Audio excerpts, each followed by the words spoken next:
안녕하세요. 사연에 빠지다의 DJ 민영입니다. 오늘도 첫 번째 사연 시작하기 전에 구독과 좋아요 버튼 눌러주시고요. 그럼 오늘의 사연 함께 시작해 볼게요. 안녕하세요. 저는 연년생 딸 둘을 키우며 수학 교습소를 운영하고 있는 30대입니다. 그리고 뱃속에는 셋째가 자라고 있죠. 출산 예정일을 한 달 정도 남긴 상태죠. 미운 4살 시기를 무사히 넘기고 이제는 쥐어받고 싶다는 7살이 되어버린 공주님들은 정말이지 잠시도 쉬지 않고 사건 사고를 일으키고 있답니다.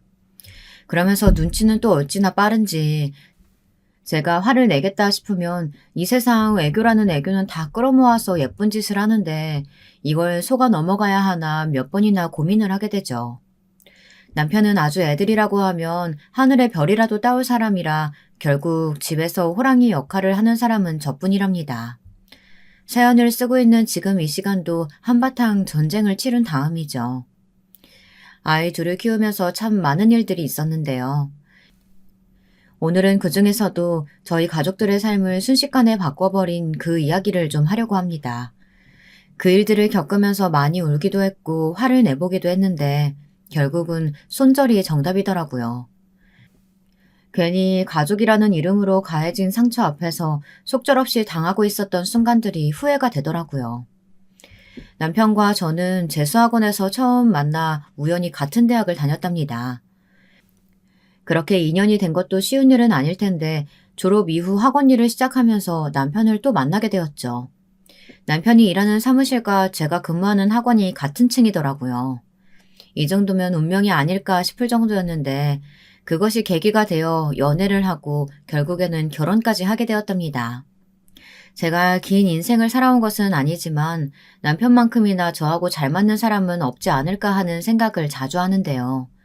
저하고 정반대인 것 같으면서도 은근히 통하는 구석이 많아 연애할 때도 불같이 싸우고 뒤돌아서면 다 잊어버리고 언제 그랬냐는 듯이 하하호호 잘 지냈죠. 제게 있어서 남편은 퍼펙트맨, 완벽한 남편감이었어요. 그럼에도 저는 결혼을 망설였습니다. 너무 행복할 것이 눈에 선했지만 쉽게 실행에 옮기지는 못했어요. 흔한 변명 같겠지만 저는 결혼에 대해서 회의적인 생각을 가지고 있었어요. 저희 부모님은 제가 중학교 때 이혼하셨죠. 이혼 자녀들이 다 저처럼 자라는 것은 아니겠지만 저는 약간의 특수 상황이었어요. 아버지께서 저를 원하셨지만 어머니께서 죽어도 저를 키우시겠다고 하셔서 저는 어머니와 함께 살게 되었는데요. 그렇게 저 없이는 못 산다고 하셨던 어머니께서는 그 다음에 재혼하시며 저를 할머니에게 맡겨두고 가셨죠. 차라리 아버지에게 보내셨으면 되셨을 텐데 그건 또 싫으셨는지 그냥 생활비를 보내줄 테니 할머니와 살라고 하시더라고요. 그렇게 저는 그날 이후 부모님 없이 띠동갑인 이모와 할머니랑 함께 살았답니다. 그 이후로 아버지도 어머니도 일체 만난 적도 앞으로 만날 일도 없어요. 그 이후 할머니는 중3 때 교통사고로 돌아가셨고 이모는 결혼도 하지 않고 저를 키우셨어요. 제게는 어머니나 다름없죠. 저는 남편에게 결혼 이후에도 이모와 함께 살고 싶다는 이야기를 했어요. 어릴 때 큰 사고로 다리에 장애가 있으신 이모를 혼자 둘 수는 없었거든요. 당연히 거절을 당할 수도 있다는 전제하에 이야기를 꺼냈죠. 그런데 이게 무슨 일인지 남편이 너무나 흔쾌히 좋다고 하는 거예요. 제게 이모가 어머니와도 같은 존재라는 것을 누구보다 잘 알고 있는데 함께 사는 것이 당연하다고 말했죠. 진짜? 진짜 괜찮겠어? 불편하지 않겠어? 처음이야 당연히 불편한 부분들 있겠지. 나만 그런 것도 아니고 이모님도 불편하실 거야. 당신도 그렇고. 서로 각자 인생이 있었는데 그런 점들은 어쩔 수 없는 일 아니야? 그렇게 서로 맞춰서 살아가는 거지. 우리 집에 비하면 이모님이랑 사는 건 천국이 따로 없겠구만. 남편은 별 걱정을 다 한다고 말하며 호탕하게 웃었어요. 그러면서 슬쩍 가족들에 관해 이야기를 했는데요. 솔직히 이때는 크게 생각하지는 않았어요. 그냥 우스갯소리 정도로만 넘겼죠. 하지만 시댁은 제가 생각한 것 이상의 곳이었어요. 남편은 이남 사녀의 다섯째였어요. 위로 누나만 넷이 있었고 아래로 남동생이 있었죠. 시아버지께서는 남편이 군대에 있을 때 돌아가셔서 시어머니 한 분만 계셨고요. 저는 첫인사 때를 아직도 잊을 수가 없습니다. 남편과 결혼을 결심하고 처음으로 가족들에게 인사를 드리러 갔었는데요. 밖에서 보자고 할 줄 알았는데 집으로 초대해 주셨더라고요. 잔뜩 긴장한 저와는 다르게 시어머니께서는 너무 반갑게 맞이해 주셨어요. 이것저것 물어보시면서 나름 화기애애한 식사 시간을 이어가고 있었죠. 그때였어요. 갑자기 시어머니께서 제게 예물이니 예단이니 그런 거추장스럽고 복잡스러운 것은 저희들이 알아서 하면 된다고 하시더니 제게는 딱 한 가지 당부할 것이 있다고 하셨죠. 갑자기 달라진 공기에 저도 무슨 일인가 싶어 겁을 먹었고요. 다른 건 다 필요 없어. 아들, 딱 아들만 낳아. 둘이면 좋겠다만 셋도 좋지. 손자만 안겨주면 내가 다 키울 테니까 걱정하지 말고. 나 다른 건 하나도 안 바란다.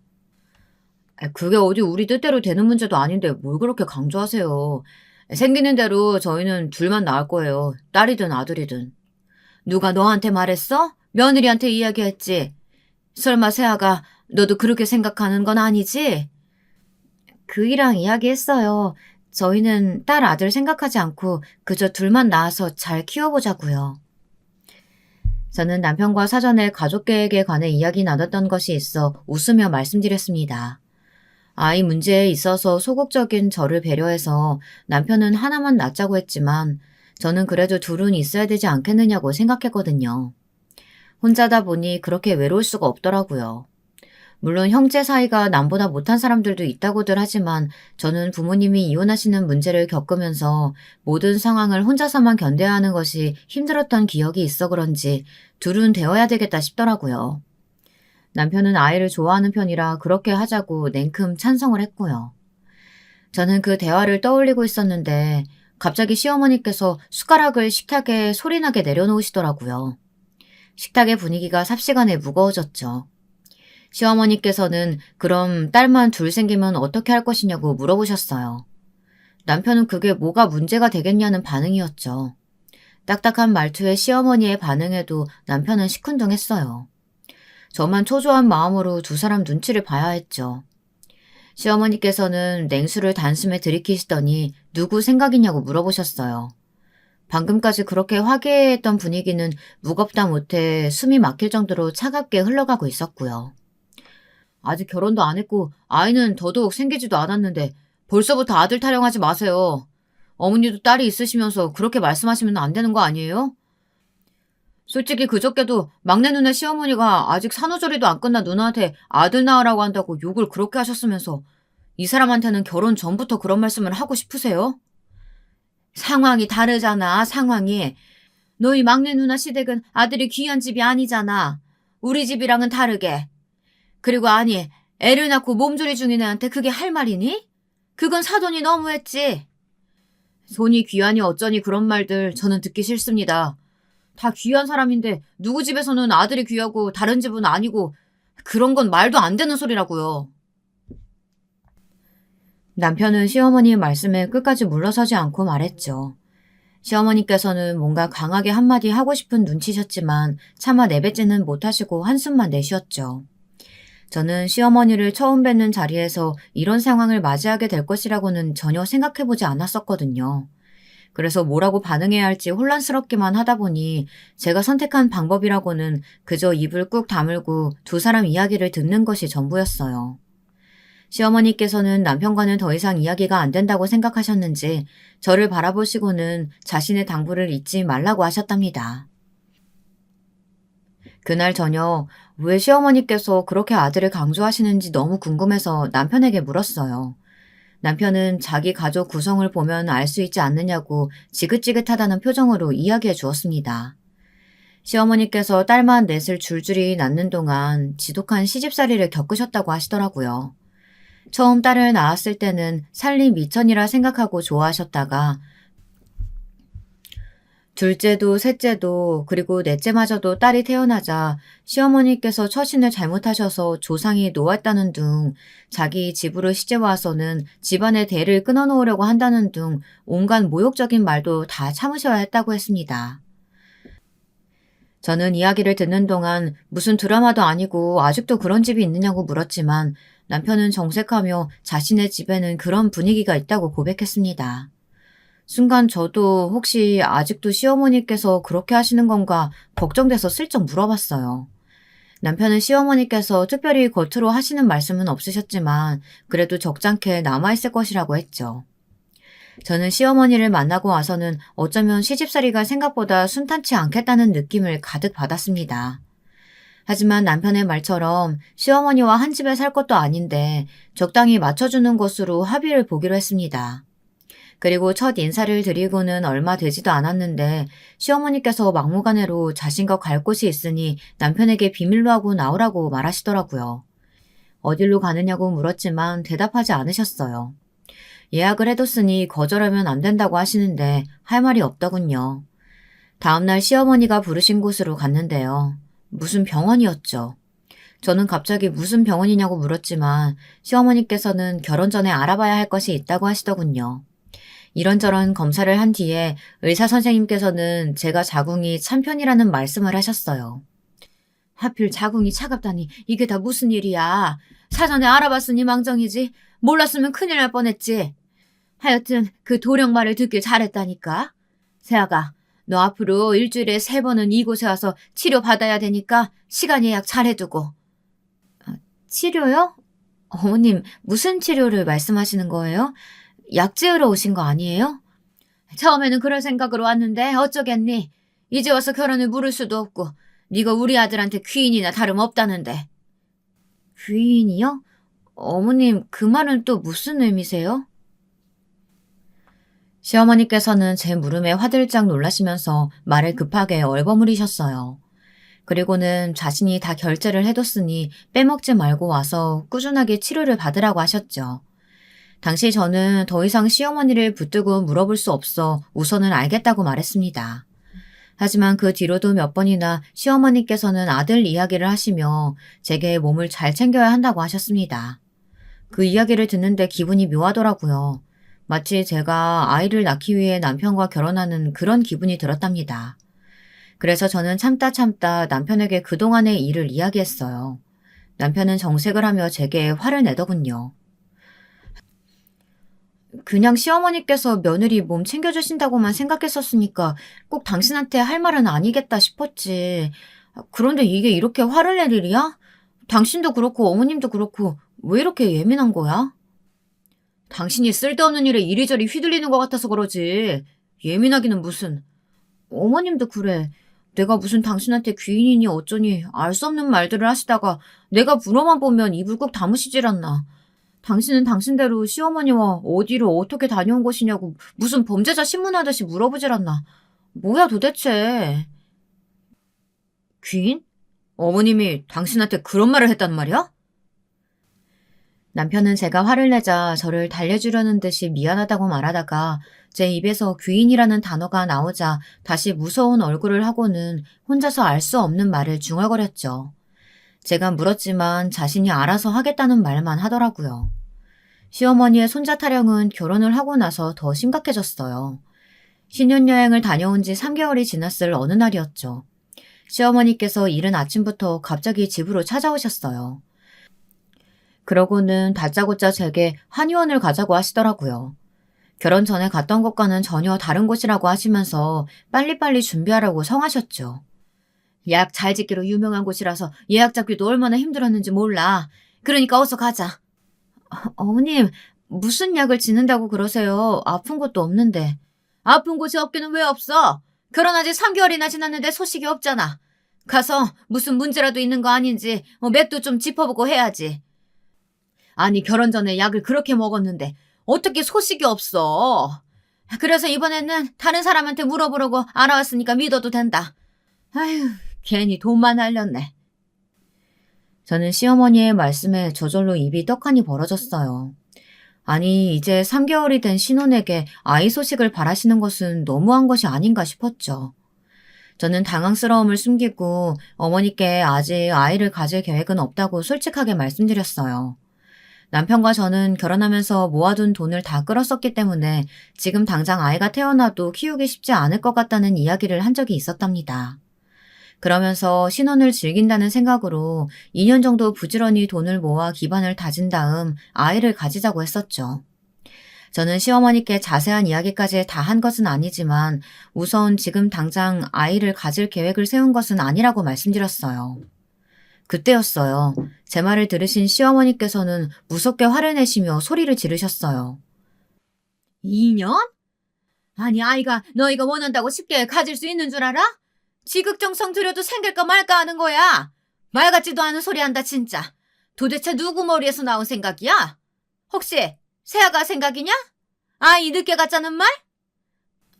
저와 그이 두 사람의 생각이에요. 어머니, 그이가 천천히 가지고 싶다고 했고 저 역시도 그러자고 했어요. 어머님, 아이 문제는 저희 부부한테 맡겨주세요.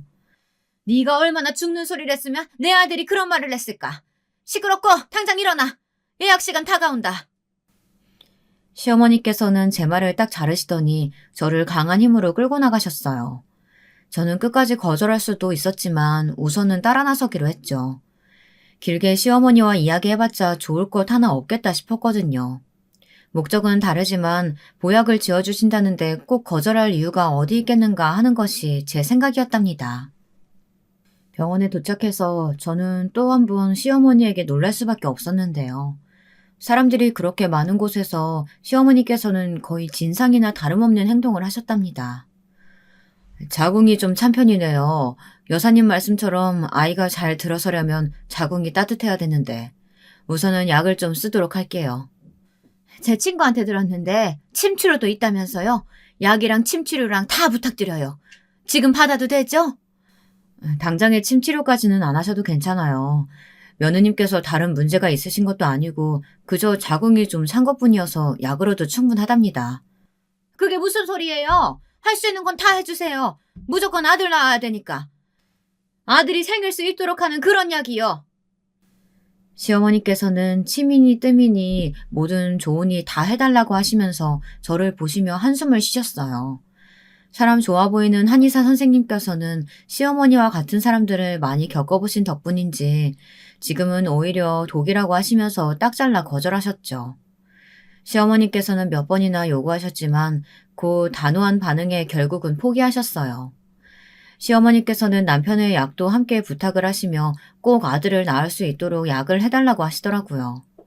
시어머니의 말씀에 당황하신 한의사 선생님께서는 그런 약이 어디 있겠느냐고 하셨지만 시어머니께서는 예전에는 다 그런 것도 있었는데 왜 없냐며 오히려 따지기 시작하셨죠.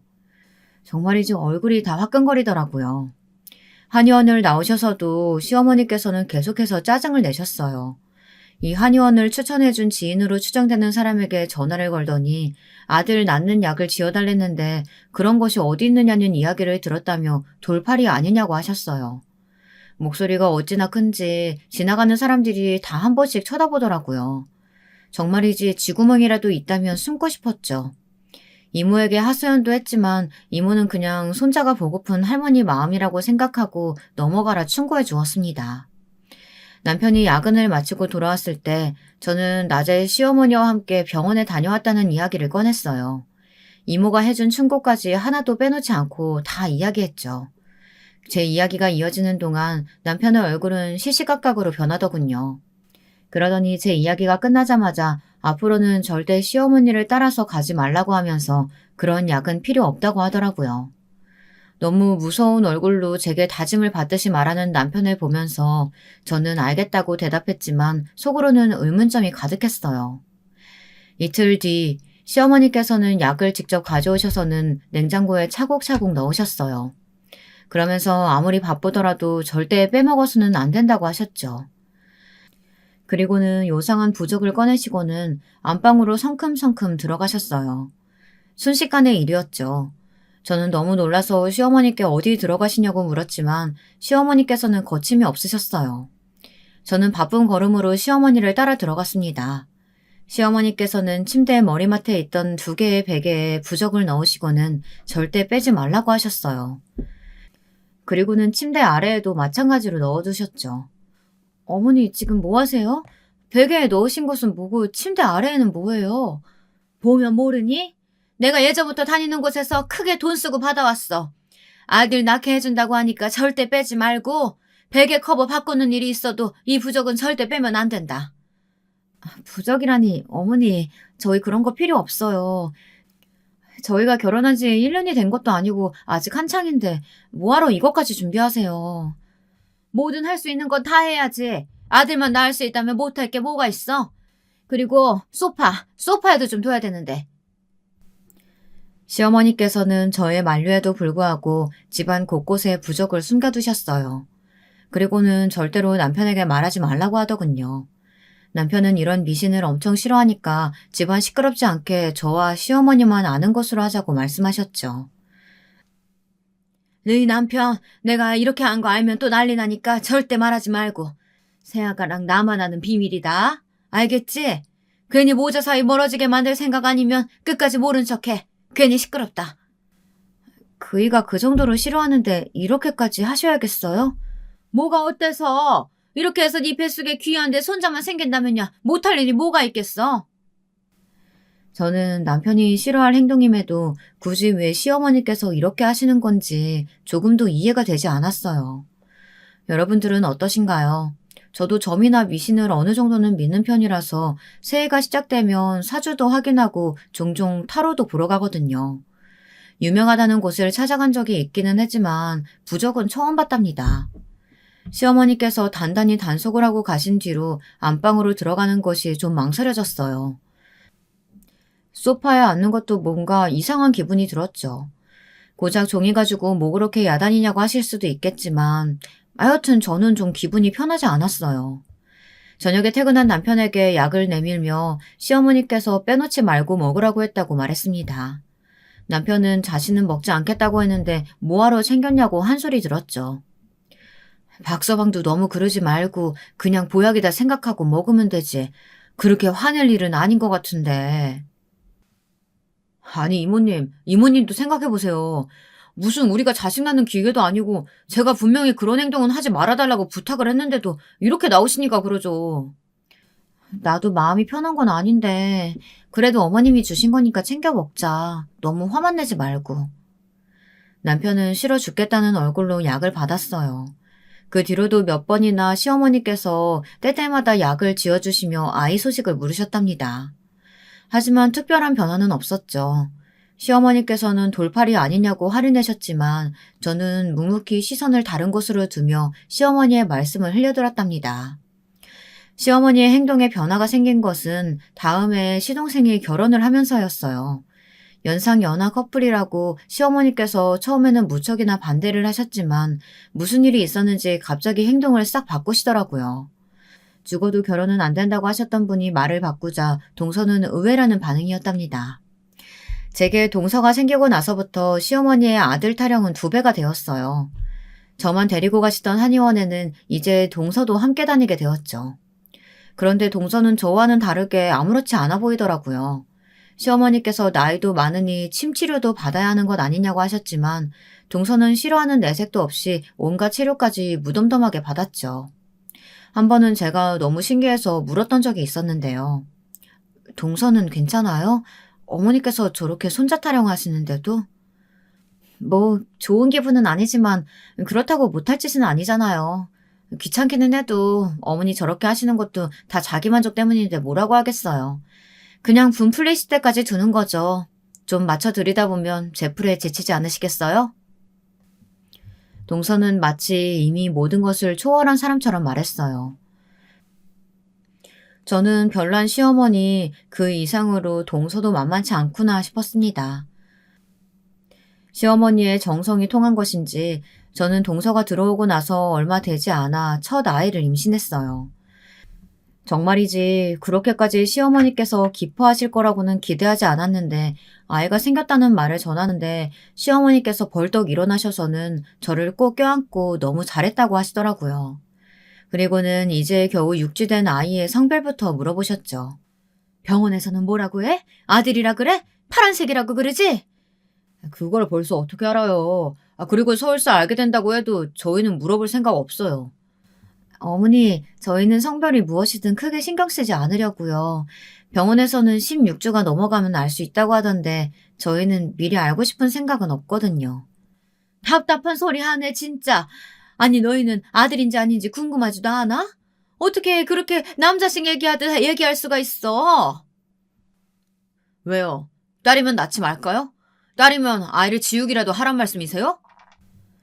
시어머니께서 집요하게 아이의 성별을 확인해야 한다고 말씀하시자 남편이 버럭 소리를 질렀어요. 저도 깜짝 놀랄 정도였답니다. 남편의 말에 시어머니께서 그런 의도로 물어본 것은 아니라고 하시면서 방금까지 화를 내시던 모습은 어디로 가고 목소리가 점점 줄어드셨죠. 남편은 한 번만 더 성별 어쩌고 하시면 그냥 넘어가지 않겠다고 으름장까지 놓더군요.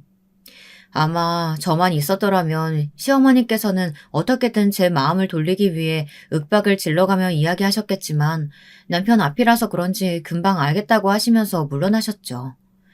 저는 앞으로 아이가 태어날 때까지 이런 일들이 반복될 것이라고 생각하니 한숨이 나왔어요. 그런데 아이는 우리 부부에게만 찾아온 것이 아니었어요. 이게 무슨 운명의 장난인지 제가 임신 3개월이 되자 동서도 임신을 했죠. 시어머니께서는 며느리 둘 다 임신을 했다는 것이 너무나도 만족스러운지 입이 귀에 걸리셔서는 온 동네에 자랑하고 다니시길 바쁘셨답니다. 그러고는 저도 동서도 아들을 낳게 해달라고 기도를 하러 다니기 시작하셨죠. 딱히 종교가 있는 분도 아니셨는데 전국의 유명한 사찰들을 돌아다니시면서 아들을 낳으라고 기도를 하시는데 정말이지 숨이 막힐 지경이었어요. 저희는 약속대로 아이의 성별에 대해서는 먼저 물어보지 않았어요. 시어머니께서는 당장이라도 병원으로 쳐들어가 알아낼 기세셨지만 남편이 워낙 강경하게 나오자 어떻게 해보지도 못하고 발만 동동 구르셨죠. 그 와중에 동선의 아이는 아들이라는 이야기에 시어머니의 관심은 동서에게로 집중이 되었답니다. 덕분에 저는 출산 예정일을 앞두고 한결 편안한 상황이 되었습니다. 첫 아이는 예정일보다 20일 정도 빠르게 태어났어요. 건강한 딸아이였죠. 정신이 혼미한 와중에도 품에 안겨주시는 딸아이를 보며 정말이지 힘들었던 것이 하나도 기억나지 않을 만큼 행복한 마음이 들었답니다. 남편도 아이를 보고는 어떻게 태어난 지 얼마 되지도 않은 아이가 이렇게 이쁠 수 있냐며 하루 종일 밥 안 먹어도 배가 부를 것 같다고 했습니다. 이모는 이제 할머니가 되었다고 하면서 뛸 듯이 기뻐했고요. 그런데 시어머니의 반응이 참으로 과관이었어요. 버선발로 뛰어오셨던 시어머니께서는 소녀 소식에 그 자리에 멈춰서서는 가만히 아이의 얼굴을 뚫어져라 바라보셨죠. 시어머니의 반응에 아이를 보여주시던 간호사 선생님도 당황하셔선 눈치를 보실 정도였어요. 우리 집 아이가 맞아요? 바뀐 건 아니고요? 며느리 출산할 때 함께 애 낳던 사람이 있을 거 아니에요. 그 시간에 태어난 다른 아이들도 있죠? 다른 애들 얼굴 좀 봅시다. 어머니, 그게 무슨 말씀이세요? 죄송합니다. 그냥 무시하셔도 됩니다. 그렇잖아. 딱 봐도 아들 태어날 빼였는데, 그리고 태몽에도 용이 나왔는데 딸이라니, 손녀라니. 아이가 바뀐 게 틀림없다. 도령님이 아들이라고 했단 말이야. 손녀라는 소리에 흥분하신 시어머니께서는 도령이라는 알 수 없는 말을 입에 올리셨어요. 남편은 그 말에 단박에 분위기가 바뀌어서 행패를 부리는 시어머니를 끌고는 어디론가 가버렸죠. 저와 이모는 간호사 선생님께 사과를 드렸고 간호사 선생님께서는 당황스럽다는 얼굴로 아이를 데리고 서둘러 나가셨어요. 이모는 고생했으니 아무 생각하지 말고 쉬라고 했지만 저는 남편과 시어머니의 모습이 자꾸만 생각나서 쉽게 잠들 수가 없었어요. 한참 후 남편이 들어와서 시어머니의 말도 안 되는 소리에 신경 쓰지 말고 조리에만 집중하라고 말했습니다. 저는 도령이 무슨 말이냐고 물었지만 남편은 몰라도 되는 일이라고 하면서 괜히 제가 스트레스 받는 상황을 피하고 싶다며 다음에 기회가 되면 알려주겠다고 말했어요. 저는 꺼림직한 기분이 들긴 했지만 알겠다고 하고 넘어갔죠. 시어머니께서 그날 이후로 단 한 번도 저희 집에 오거나 첫째 딸아이를 궁금해하거나 하지 않으셨어요. 저와 남편은 딸아이의 이름을 어떻게 지어줘야 할까 고민하다가 시어머니에 대해서는 잊고 있었답니다. 그러던 어느 날 시어머니께서 갑자기 찾아오셔서는 대뜸 딸아이 이름을 지어왔다고 하시면서 종이를 하나 주셨어요. 저는 그래도 소녀라고 챙겨주시나 보다 싶어 들뜬 마음으로 종이를 받아들었죠. 그러고는 조심스럽게 펼쳐보는데 제 눈을 의심할 수밖에 없었답니다. 종이에 적힌 글자를 보는 순간 숨이 턱 하고 막히는 기분이 들었거든요. 저는 이걸 정말 소녀 이름으로 지어오신 것이 맞냐고 물었지만 시어머니께서는 비싸게 주고 받아온 이름이라고 하며 당장 출생신고부터 하라고 하셨죠. 종이에 적힌 글자는 한자였는데요. 너무나도 간단하게 아들자 두 글자가 적혀 있더라고요. 네, 자. 딸아이의 이름을 그렇게 지어오신 거예요. 저는 너무 화가 나서 이게 무슨 이름이냐고 소리쳤어요. 어머니, 진짜 너무하시네요. 어떻게 이름을 이렇게 지으라고 하실 수가 있으세요? 아들 자만 두 개라뇨. 장난이시죠? 내가 이름 가지고 장난칠 것이 뭐가 있어? 이렇게 이름을 지어야 다음에 아들을 낳는다고 하잖아. 그러니까 잔말 말고 이렇게 해. 얼마나 부르기 쉬워. 쓰기도 쉽고. 딸아이 이름이 이 정도면 감지덕지지. 어머니, 진짜 왜 이러세요? 저 첫인사 갔을 때 뭐라고 하셨어요? 막내 형님의 시어머니가 아직 몸조리도 하지 않은 막내 형님 앞에 두고 아들 낳으라고 재촉하셨다는 소리에 제정신 아니라고 욕하셨다면서요. 지금 어머님 하시는 일이 그 상황이랑 뭐가 달라요? 어떻게 딸아이 이름을 그렇게 하라고 하세요? 절대 못해요. 뭐? 못해? 왜 못해? 아들도 못 낳은 죄인이 왜 못해? 딸아이 이름이 차자면 어떻고 말자면 어때?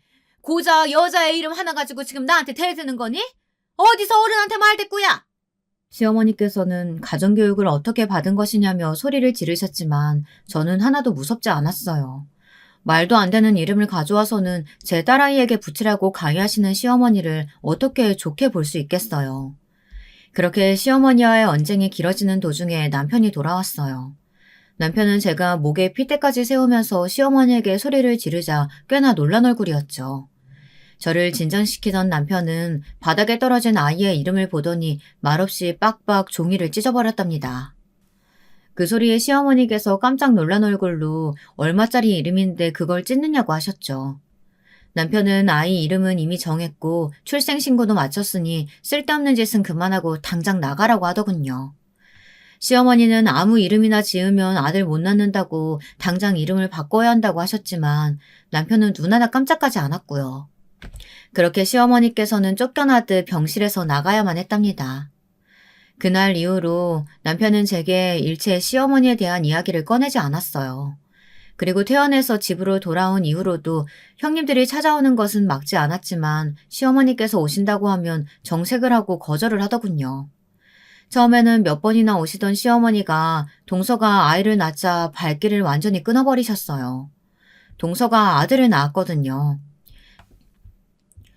시어머니께서는 뛸 듯이 기뻐하시면서 유명한 곳에 가서 100만 원을 주고 이름을 받아왔다고 하시면서 동선의 아들에게 박영훈이라는 이름을 지어오셨죠. 그 이름을 전해 들은 저는 딸아이 이름이라고 받아온 그날을 생각하며 또 화가 치밀어 올랐어요. 하지만 애써 분을 삼켜야 했답니다. 초보 엄마로서 힘든 점도 많았던 저는 이모의 도움으로 그나마 빨리 학원으로 복귀할 수 있었지만 저는 학원을 선택하는 대신 집 한쪽에 공부방을 꾸며두고 그곳에서 아이들을 가르치기 시작했어요. 당시 학원 일에 신물이 나기도 했고 아이와 좀 더 시간을 보내고 싶은 욕심도 있었거든요. 남편은 이런 제 결정을 지지해 주었답니다. 저는 그렇게 첫 출산을 하고 얼마 되지 않아 둘째를 임신하게 되었어요. 이번에도 딸이었죠.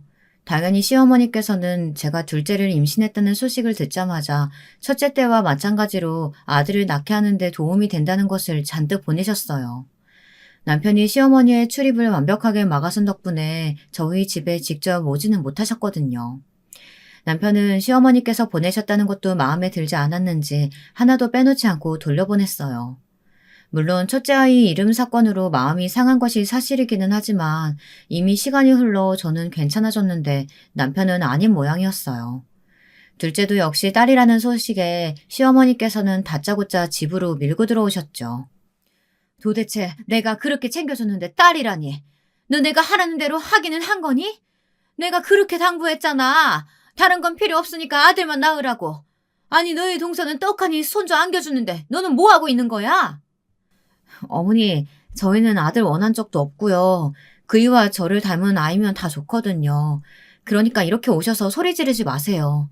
아들도 못 낳는 주제에 뭐가 그렇게 살라서 고개 빳빳하게 들고 말대꾸야. 나 죽었다 하고 엎드려 있어도 용서할까 말까인데. 시어머니는 어이가 없다는 듯이 화를 내셨지만 저는 이미 적응이 된 상황이라 들은 척도 하지 않았죠. 시어머니께서는 아들 낳기 전에는 시댁에 발 디딜 생각은 하지 말라고 소리를 지르셨고 저는 오히려 고맙다는 말로 대꾸했답니다. 이런 제 반응에 화가 나신 시어머니께서는 안방에 아이들이 있다는 사실도 잊으신 것인지 화분을 들어서는 거실로 던지시며 얼마나 잘 사나 두고 보자고 악담을 퍼붓기 시작하셨죠. 그 소리에 놀란 아이들이 울기 시작했고 시어머니께서는 여자애들이 시끄럽다고 당장 닥치게 하라고 하셨답니다. 저는 시어머니의 거친 언행에 정신이 아득해지는 것을 느꼈지만 아이들을 달랠 생각에 시어머니를 막무가내로 밖으로 밀치기 시작했어요. 시어머니께서는 지금 어른한테 뭐 하는 짓이냐고 하셨지만 그런 것까지 생각할 단계가 아니었죠. 그 일이 있은 이후로 저는 시댁 행사에는 전혀 참석하지 않았어요. 남편도 갈 필요 없다고 했고요. 하지만 딱 하루, 시아버지 제사에는 어떤 일이 있어도 참석했죠. 시어머니께서는 제가 갈 때마다 들으라는 식으로 동서와 동선의 아들을 예뻐하셨어요. 동서는 어쩔 줄 몰라 하며 제 눈치를 봤지만 저는 전혀 상관없다는 식으로 반응했죠. 하지만 시어머니께서는 제가 그렇게 나올수록 약이 오르시는지 짜증을 내셨지만 저는 끝까지 모른 척 했답니다. 문제의 사건이 일어난 것도 바로 시아버지의 제삿날이었죠. 그날은 이상하게 오전부터 날씨가 찌뿌둥한 것이 기분이 이상했어요. 금방이라도 비가 쏟아질 것 같다가도 언제 그랬냐는 듯이 햇살이 들어오는 것이 괜히 심란하기만 했죠. 1년 만에 만나는 시어머니께서는 여전히 정정하셨고 도끼 눈으로 저희 아이들을 노려보셨습니다. 그러면서 인사처럼 아들은 언제 낳는 것이냐고 물어보셨지만 저는 고개 숙여 인사드릴 뿐 아무런 반응을 보이지 않았어요. 그리고는 주방으로 들어가 제사 음식 준비를 했는데요.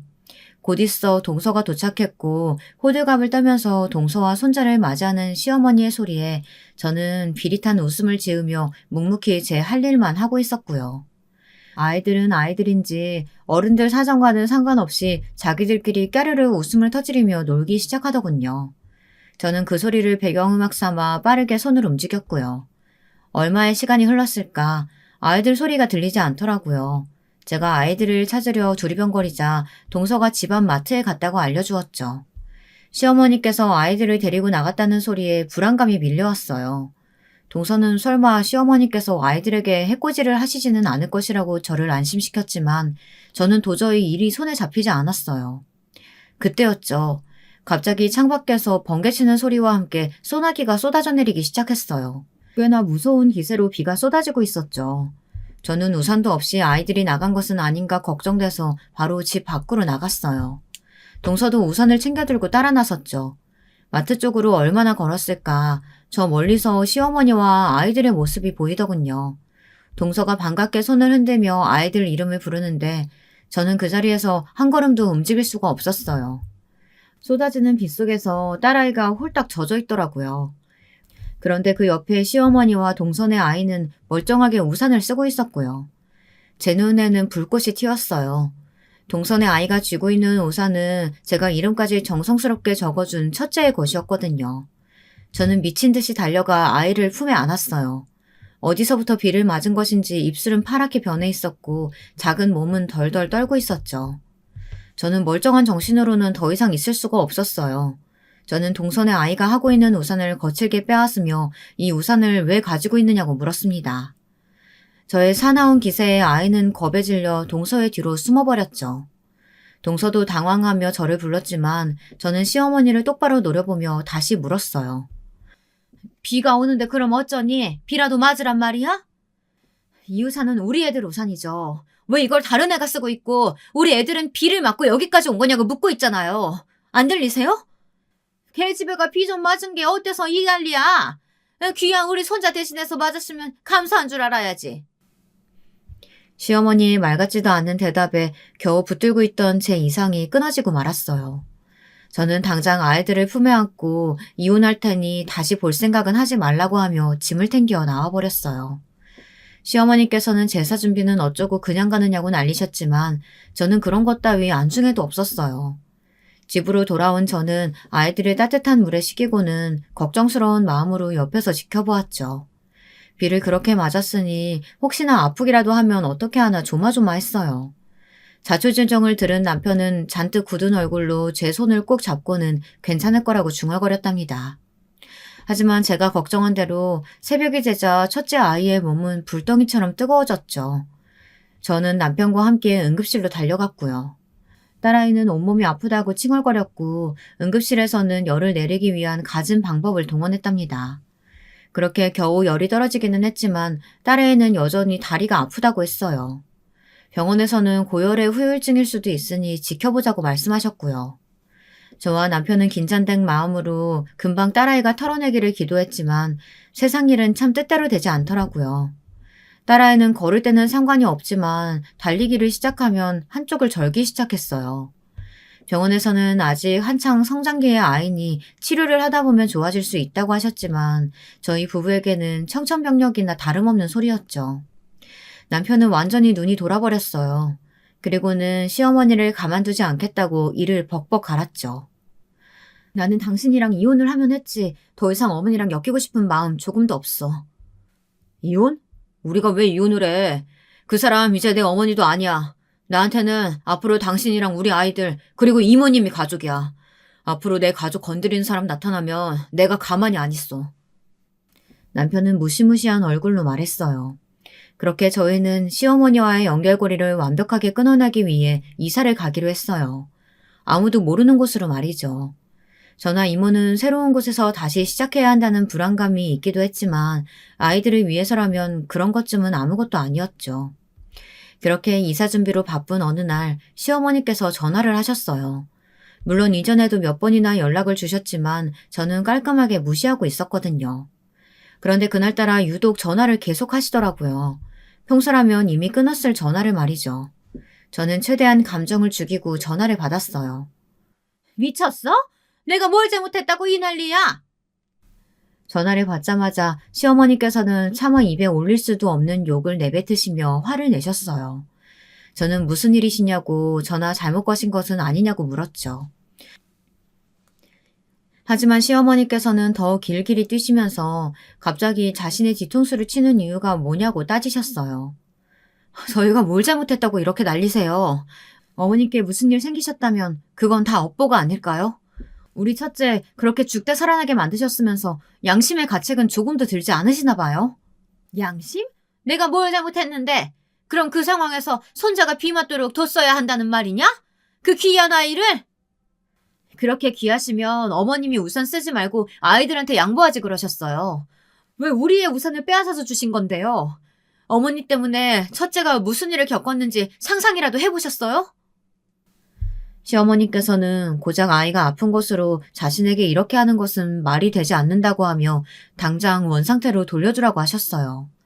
저는 아는 것이 없으니 이만 전화를 끊겠다고 말하고는 시어머니의 대답도 듣지 않고 바로 전화를 끊어버렸죠. 시어머니께서 조금의 반성조차 하지 않을 것이라는 사실은 어느 정도 예상하고 있었지만 그 소리를 직접적으로 듣다 보니 더 소름 돋고 화가 치밀어 올랐어요. 시어머니께선 지치지도 않고 계속해서 전화를 하셨지만 저는 아예 차단까지 해두고는 모른 척을 했어요. 얼마 후 집으로 동서가 찾아왔어요. 하얗게 질린 얼굴을 한 동서는 제게 할 말이 있다고 했죠. 저는 아이들을 이모에게 맡기고는 동서와 마주 앉았어요.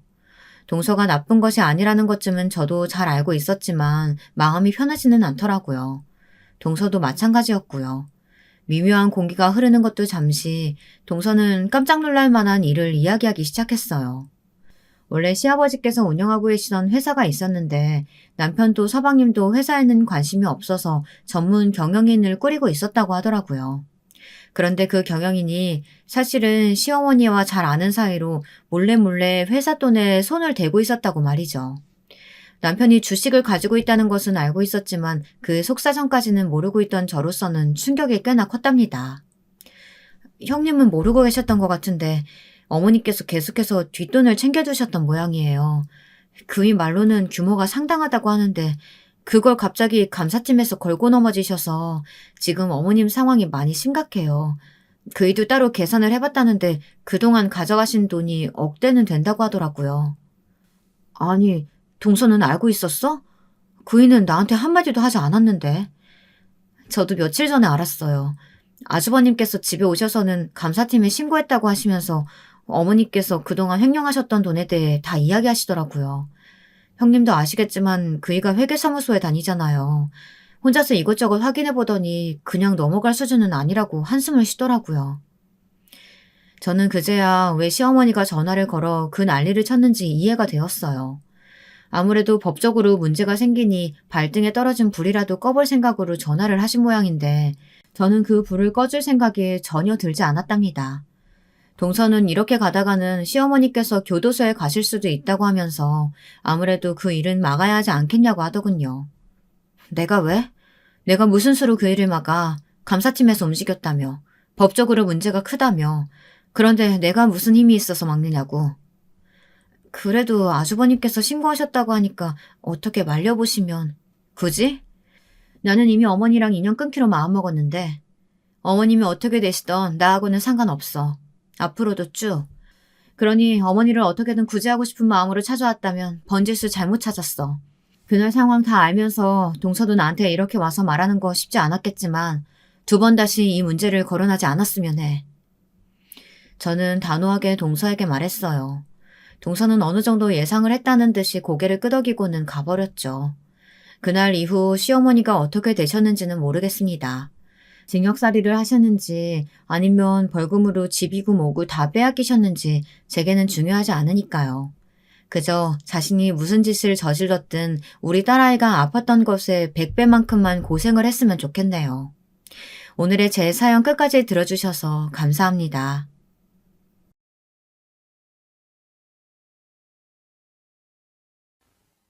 여러분, 두 번째 사연 시작하기 전에 좋아요, 구독 꼭 눌러주실 거죠? 그럼 두 번째 사연 바로 시작합니다. 안녕하세요. 저는 서울에 거주하고 있는 50대 여자입니다. 제가 최근에 일어났던 일을 주변에 말했더니 다들 제 이야기를 제보해보라고 하더라고요.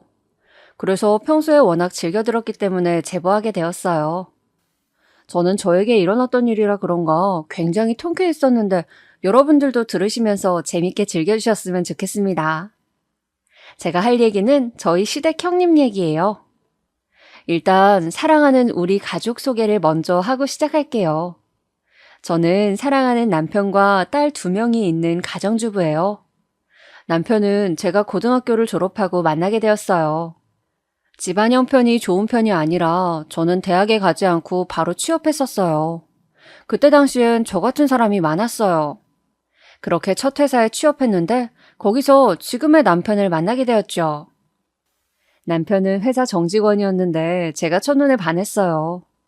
하지만 저는 제가 실질적인 우리 친정의 가장이었고 또 저는 고등학교만 졸업하고 바로 취업했으니까 남편에게 먼저 다가가진 못했어요. 그러나 정말 다행히도 남편도 저를 마음에 들어 했었대요. 그렇게 남편의 적극적인 구애 덕분에 저희는 연애를 시작하게 되었어요. 남편과 연애를 하다 보니 정말 생각보다 훨씬 더 진국이더라고요. 배려가 몸에 배어있는 사람이었고 정말 다정했어요. 이런 사람과 살면 고생은 안 하고 살 것 같았어요. 대화도 잘 통하고 관심사도 많아서 어찌나 재밌었는지 몰라요. 그래서 저는 남편을 매우 사랑해서 결혼하고 싶었지만 막상 현실로 다가오니 우리 친정 집안의 사정이 매우 걸리더라고요. 그래서 처음에 남편이 결혼하자고 했을 때 매우 망설였어요. 하지만 남편이 자기만 믿고 결혼하자고 해서 바로 결혼을 결심하게 되었어요. 우리 친정에서는 남편이 서울에 있는 대학도 나오고 회사도 멀쩡하게 잘 다니고 있으니 너무 환영해 주었죠. 오히려 저한테 절대 남편을 놓치지 말라고 하셨어요. 친정엄마는 아직도 저보고 제 인생 중에 제일 잘한 짓이 지금 남편과 결혼한 거라고 하더라고요. 그렇게 우리 친정은 정말 열렬한 환영으로 남편을 맞이했어요. 남편도 첫인사부터 우리 친정 부모님께 어찌나 잘했는지 몰라요. 사실 친정이 잘 사는 편은 아니라 집을 보여주는 것도 매우 부끄러웠는데 남편은 전혀 내색하지 않았어요. 그런 점을 보고 저도 이 사람이다 라고 확신을 얻게 되었죠. 그렇게 우리 친정에선 아무도 반대하지 않았지만 문제는 시댁이었어요. 남편은 아버지가 초등학교 때 돌아가셨다고 했어요. 그리고 형제였는데 위로 형 한 명이 있어요. 그리고 형의 직업은 의사였어요. 저는 딱 저 소리를 듣자마자 사실 조금 걱정이 되었는데요. 그때 당시 형은 결혼한 상태였는데 형님은 무려 박사였거든요. 저는 그래서 시댁에 인사를 가기 전부터 주눅이 들어 있었어요. 남편은 형이 아버지도 아니고 오히려 어머니는 사람 됨됨이가 중요하다고 늘 말씀하신다며 저를 안심시켜 주었어요. 하지만 아무래도 저는 걱정을 쉽게 떨칠 수가 없더라고요. 그렇게 상견례 전 아주버님과 형님을 미리 만나보게 되었어요. 제가 너무 떠니까 남편이 시어머니를 보러 가기 전에 미리 형네 부부를 보자고 하더라고요. 그래서 서울 종로에 있는 그때 당시 유명한 찻집에서 아주버님과 형님을 처음 보게 되었어요. 시어머니는 아니지만 저는 그래도 남편의 가족을 처음 보게 되는 거잖아요. 그래서 정말 잘 보이고 싶은 마음이 컸어요. 그래서 남편하고 며칠 동안 얘기한 끝에 둘이 고민해서 선물도 마련해서 갔어요. 저는 아직도 그날이 생생하게 기억나요. 아주버님과 형님의 첫인상은 정말 강렬했어요. 의사와 박사여서 그런가 정말 옷부터 태가 나더라고요. 저는 그 자리에서 자신이 너무 초라하게 느껴졌어요. 그래도 아주버님은 계속 재수 씨 긴장 풀라고 편하게 대해주셨어요. 그런데 형님은 묘하게 저에게 신경전을 벌이시더라고요. 여자분들은 잘 아실 거예요. 제가 무슨 말을 하면 자꾸 딴지를 거는 듯한 말을 하더라고요. 그런데 그 말을 웃으면서 하니까 제가 진지하게 대꾸하면 상황이 이상하게 흘러가는 그런 분위기였어요. 그래도 남편과 아주버님은 눈치채지 못하고 있어서 저만 참으면 되니까 조금 찝찝해도 넘겼어요. 대놓고 저를 싫어하진 않으셨으니 그냥 안 친해서 그런가 보다 생각하고 넘기는 게 최선이라고 생각했죠. 그렇게 아주버님 부부와 만나고 드디어 시어머니를 보러 가게 되었어요. 저는 결혼식 날보다 이날이 훨씬 떨렸던 것 같아요. 시어머니께서 차를 좋아하신다고 해서 백화점에 가서 몇 시간을 돌아다니며 찻잔과 차를 골랐어요.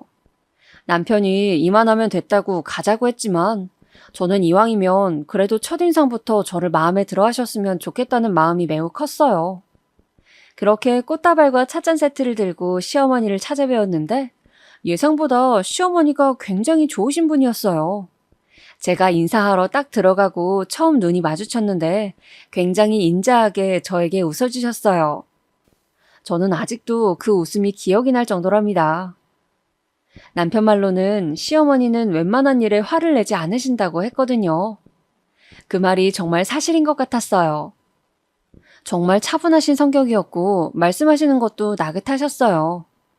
그리고 제가 주눅 들어있는 게 눈에 보였는지 저에게 이렇게 말씀하셨어요. 너무 걱정하지 말아요. 나는 우리 아들하고 결혼해줘서 고맙다는 말을 오히려 하고 싶어요. 저 말을 듣는 순간 저는 마음속으로 결정했어요. 아, 정말 이 사람과 결혼해야겠다고요. 솔직히 결혼하신 분들은 이해하실 텐데 좋은 남편 세상에 많잖아요. 남편감으로 괜찮은 사람 만나는 것보다 제대로 된 시어머니 만나는 게 정말 힘들어요. 그것도 홀시모는 정말 신중하게 결혼 결정하라는 말 저도 결혼 준비하면서 많이 들었어요. 하지만 우리 시어머니는 정말 친절하셨고 이런 집에 시집을 가게 된다면 정말 행복하게 잘 살 수 있겠다고 생각했어요. 물론 형님이 걸리긴 했어요. 제가 친언니가 있는데 언니도 똑같이 남편이 형제거든요. 언니는 언니가 형님 입장인데 동서랑 뭐만 하면 비교가 된다고 하더라고요. 그래서 저한테 형님이 은근 신경전을 벌일 수도 있으니 조심하라고 했어요. 그래도 어차피 결혼하게 된다면 형님은 별로 안 봐도 될 수 있으니 그대로 결혼하게 되었어요. 하지만 형님이 저에게 적대적인 것과는 별개로 제가 혼자 걱정된 것도 있었어요. 남편, 아주버님, 형님 셋 다 서울에서 대학을 나오셨어요. 그런데 저는 고등학교만 졸업했으니 그게 계속 마음에 걸리더라고요. 시어머니가 저를 탐탁지 않아 하실 수도 있으니까요. 하지만 다행히 시어머니는 그런 부분은 문제가 되지 않는다며 사람 됨됨이가 중요하다고 해주셨어요. 정말 다행이라고 생각했어요. 그렇게 양가 상견례를 하게 되었고 결혼식 날까지 아주 순조롭게 진행이 되었어요. 그리고 남편과 저는 신혼여행을 제주도로 다녀왔어요. 신혼여행에서 돌아와서 양가 인사를 가게 되었는데 시댁이가니 아주버님과 형님도 와 있더라고요. 남편과 제가 제주도에서 출발하면서 선물을 사왔었는데 형님에게는 목걸이를 선물했었어요. 형님은 그냥 아무 말이 없었어요. 선물해준 우리가 무안할 정도로요. 그래도 그냥 기분 탓이라고 넘겼습니다. 시어머니는 저희가 준 선물을 매우 좋아해 주셨어요. 저는 시어머니가 좋아하시니까 됐다고 넘겼죠. 그런데 그날 제가 설거지를 하려고 부엌에 갔는데 형님이 저를 따라오더라고요. 그리고 저한테 이렇게 말했어요. 동서, 목걸이 근데 너무 촌스럽다. 저는 정말 너무 당황스러웠어요. 그리고 너무 민망해서 얼굴이 새빨개졌어요. 아, 마음에 안 드세요? 나 마음에 안 든다고 말 안 했는데? 동서 되게 무섭다. 말을 막 지어내네? 제가 당황해서 허둥지둥하니 형님은 그냥 다시 부엌을 나갔어요. 그날 무슨 정신으로 설거지를 했는지 모르겠습니다. 그리고 남편에게 있었던 일을 다 말했어요. 남편은 형수 그렇게 안 보였는데 정말이냐고 묻더라고요. 저는 그때 든 생각이 그냥 나만 조용히 하면 지나갈 일이라고 생각했어요. 그래서 그냥 얼버무리고 형님이 저한테 그럴 때마다 그냥 꾹 참았어요. 왜냐면 그냥 그때는 그게 맞다고 생각했어요. 그리고 그냥 최대한 무시했습니다. 제가 저기에 대꾸하면 저만 이상한 사람이 되는 것 같았거든요. 그리고 형님이 정말 얄미웠던 건 꼭 시댁 식구가 있으면 저런 말을 하지 않았어요. 시어머니, 아주버님, 하다못해 저희 남편이 있으면 그냥 저에게 그럭저럭 잘 대해줬어요. 그러니 제 속만 터졌던 거예요. 그래도 제가 무시하고 지낼 수 있었던 것은 다 남편과 시어머니 덕분이에요. 남편은 저한테 정말 잘했거든요. 시어머니도 인간적으로 정말 좋으신 분이세요.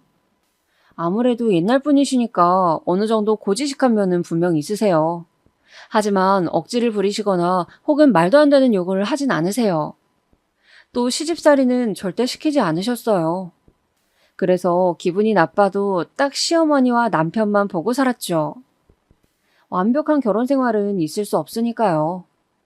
그리고 우리가 결혼하고 형님은 바로 임신을 했어요. 아무래도 임신을 해서 그런가 저를 봐도 그때는 딱히 뭐라 안 하더라고요. 저야 너무 좋았죠. 그렇게 형님은 아이를 낳게 되었고 여자아이였는데 형님이 정말 공주처럼 키우더라고요. 저도 아이는 죄가 없으니 많이 놀아줬어요. 그리고 우리 부부에게도 곧 아기 천사가 찾아왔어요. 아기가 생기고 나니 형님은 신경도 쓰이지 않았어요. 저는 딱 아이가 생겼을 때 정말 세상을 다 가진 기분이었습니다. 남편도 굉장히 기뻐했죠. 우리 친정에서도 정말 좋아하셨어요. 저는 여기저기 정보를 물어 태교에 좋다는 것은 다 찾아다녔어요. 우유를 먹으면 아이가 하얘진다길래 우유를 얼마나 마셨는지 몰라요. 그리고 클래식 음악을 들으며 책을 읽으면 아이가 똑똑해진다고 해서 그것도 정말 많이 했어요. 남편과 임신에 관한 아주 두꺼운 책을 저녁마다 같이 읽었습니다. 이렇게 태교에 전념하고 아이가 태어났어요. 아이는 여자아이였어요. 저 당시에 우리 딸이 세상에 나올 때는 정말 남아선호 사상이 심했을 때예요. 요즘은 말을 들어보니까 여자아이를 훨씬 선호한다고 하더라고요. 하지만 저 때는 정말 남아선호 사상이 심했어요. 더군다나 아주버님과 형님의 첫 아이도 여자아이라서 시어머니가 기뻐하지 않으시면 어쩌지 걱정하기도 했어요. 하지만 우리 시어머니는 저에게 오히려 수고했다고 해주셨어요. 물론 그 뒤에서 어땠는지까지는 저도 모르겠어요. 하지만 적어도 저에게 뭐라고 하진 않으셨어요. 그런데 정말 웃긴 건 형님이었어요. 본인도 딸을 낳았으면서 저에게 그러더라고요. 동서가 아들을 낳아서 대를 이었으면 좋았을 텐데 아쉽다. 그러는 본인이 남자아이를 낳아서 대를 이으면 되는 거 아닌가요? 출산하고 정신없었을 때 찾아와서 하는 첫 마디가 저 말이었어요. 제가 임신 전에는 그냥 저만 참으면 되니까 참았지만 아이를 낳고 나니까 아이한테 뭐라고 하는 말은 절대 넘기지 못하겠더라고요. 그래서 저도 저 때는 한마디 했어요. 형님이 낳으시면 되잖아요.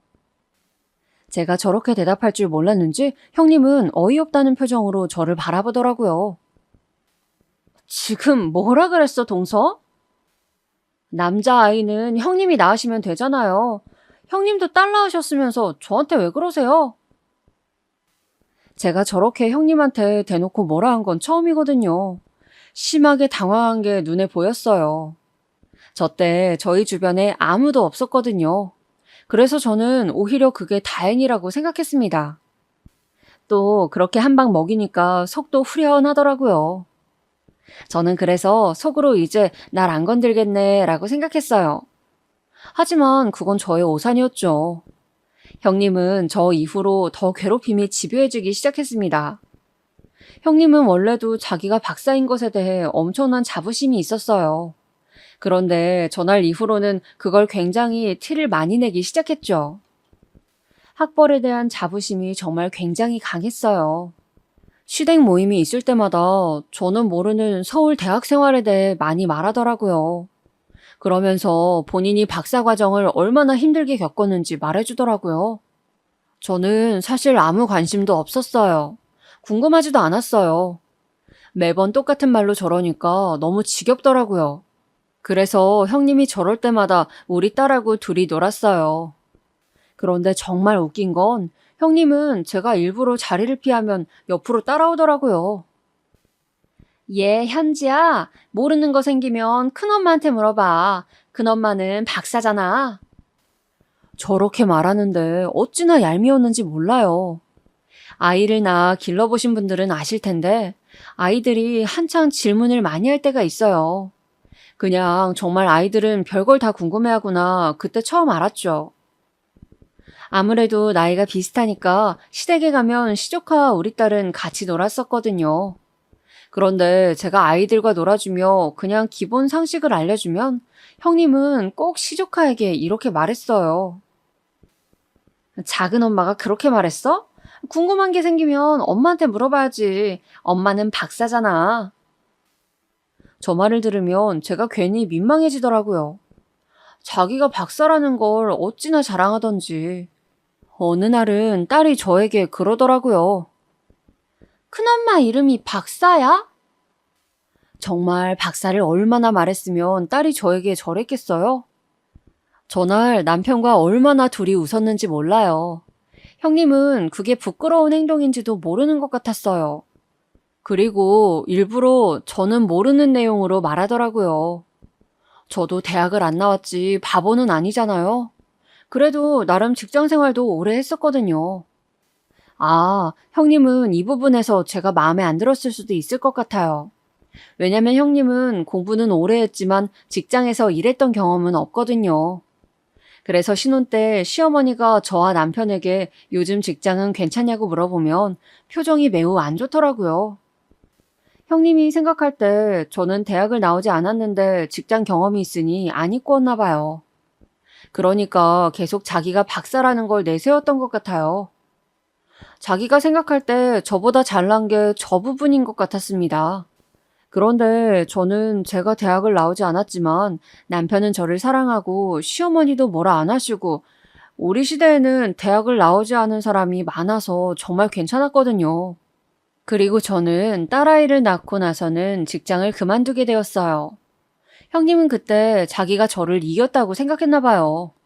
되게 의기양양해 보였어요. 그런데 저는 사실 형님이 저럴 때마다 예전엔 기분이 나빴다면 날이 갈수록 그냥 웃기더라고요. 왜냐면 왜 저렇게 행동하시는지 너무 잘 알 것 같아서 그랬던 것 같아요. 그래서 그냥 최대한 무시하며 지냈습니다. 그리고 사실 육아하느라 정신이 없기도 했죠. 저는 대학을 나오지 않았지만 딸은 대학에 갔으면 싶더라고요. 제가 대학을 나오지 않아서 그랬다기보단 그냥 남편을 보니 확실히 대학에 가면 기회가 더 많더라고요. 저는 사랑하는 우리 딸이 인생을 살면서 많은 기회를 접했으면 좋겠더라고요. 그리고 남편과 저는 서울에서 거주했기 때문에 이왕이면 서울에 있는 대학을 갔으면 좋겠더라고요. 그래서 딸아이가 어릴 때부터 교육에 관심이 많았습니다. 형님도 박사라서 그런가 시조카 교육에 아주 관심이 많았거든요. 그런데 저는 형님에게 정보를 물어보긴 싫어서 절대 물어보지 않았습니다. 그런데 제가 묻기도 전에 어찌나 자기 딸을 저에게 자랑했는지 몰라요. 우리 지연이는 영어 유치원 나왔잖아. 그래서 그런가? 외국인 만나도 말을 정말 잘해. 저번에는 길 가다가 외국인을 만났는데 글쎄 얘가 길을 알려주더라. 동서도 현지 영어 유치원 보낼 거면 미리 알아봐. 그런 데는 미리 알아봐야 하는 거 알지? 지금 찾아보면 늦을 텐데 어떡해. 우리 애처럼 자유롭게 말할 수 있어야 정말 좋거든. 저도 우리 딸을 영어 유치원에 보내려고 정말 많이 알아보고 있었는데 정말 어이가 없더라고요. 형님, 우리 현지도 영어 유치원 보낼 거예요. 이미 알아봤어요. 어머, 그래? 근데 동서 그거 알아? 영어 유치원 다닌다고 다가 아니야. 집에서도 많이 영어로 말해야 늘어. 나야 박사니까 가능하지만 동서는 어떡해?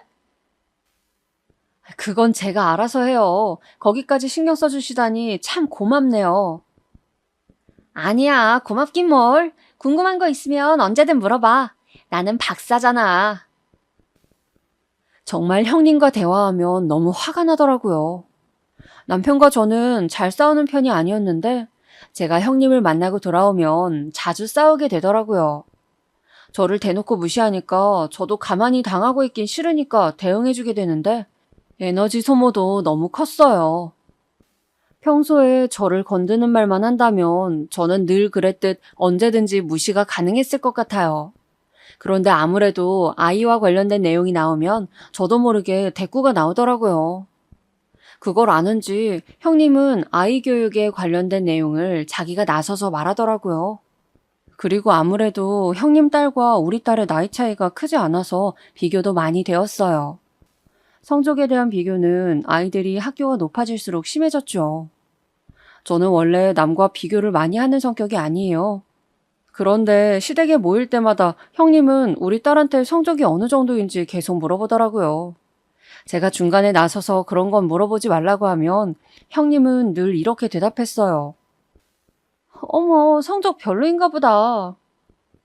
정말 황당하더라고요. 그리고 시댁에 갈 때마다 큰엄마가 저렇게 나오니까 우리 딸도 형님을 만나기 싫어하더라고요. 명절 때나 시어머니 생신 때는 다 같이 모여야 하니까 제가 미리 딸한테 이번 주말에는 큰 집에 가야 한다고 말하거든요. 그럼 그럴 때마다 딸은 가기 싫다고 했어요. 그런데 저 같아도 정말 가기 싫을 것 같았어요.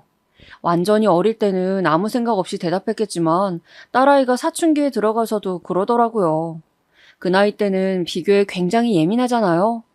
그리고 사실 시조카가 우리 딸보다 공부를 잘하긴 했어요. 그래도 저는 아무 상관이 없었습니다. 시조카가 공부를 잘하는 건 맞지만 우리 딸이 그렇다고 공부를 못하진 않았거든요.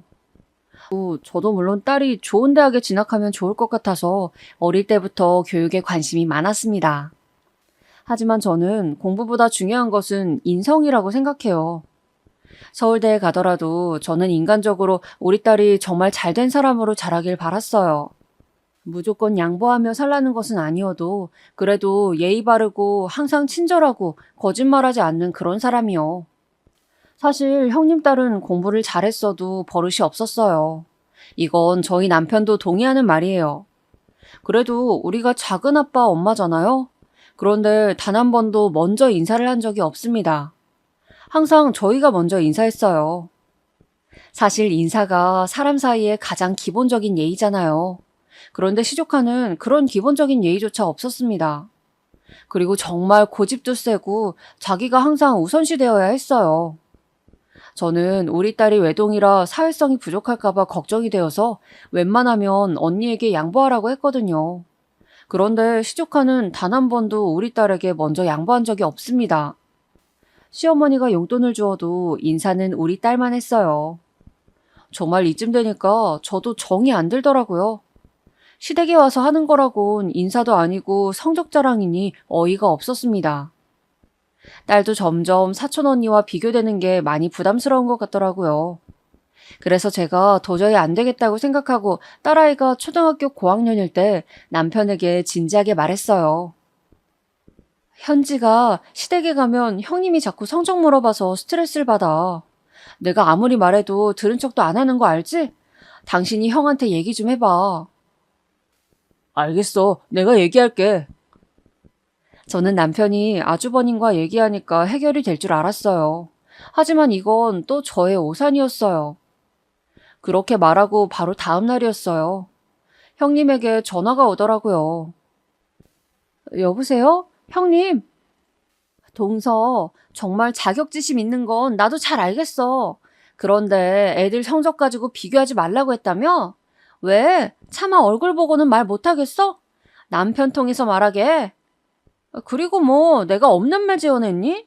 우리 딸이 공부 잘하는 걸 어떡하라고. 형님, 지연이 공부 잘하는 거 저도 알아요. 그런데 자꾸 우리 현지랑 비교하니까 아이가 너무 힘들어해요. 안 그래도 지금 한창 예민할 때잖아요. 그러니까 그냥 신경을 써달라는 거였어요. 그리고 저 자격지심 없어요. 자격지심이 없으면 도대체 왜 이렇게 예민하게 반응해? 동서 진짜 웃긴다. 진짜 여러분, 제대로 화가 나면 온몸이 부들부들 떨리는 거 혹시 아시나요? 저는 저 전화 통화를 하던 상황이 아직도 기억나요. 진짜 전화로 막 저한테 저런 말을 하는데 온몸이 떨리니까 목소리까지 떨리더라고요. 아이를 키우면서 배려를 해달라는 부탁이 그렇게 잘못된 건가요? 저는 그냥 저대로 전화를 끊었어요. 그리고 남편에게 전화해서 화를 냈죠. 아니, 당신이 어떻게 전했길래 당신 형수가 나한테 전화해서 난리를 쳐. 당신 현지 아빠잖아. 똑바로 잘 생각해. 애가 이렇게 힘들어하는데. 저도 모르게 서러워서 눈물이 나오더라고요. 막 울면서 남편한테 뭐라 하니까 남편도 자기가 알아보겠다고 일단 저를 달랬어요.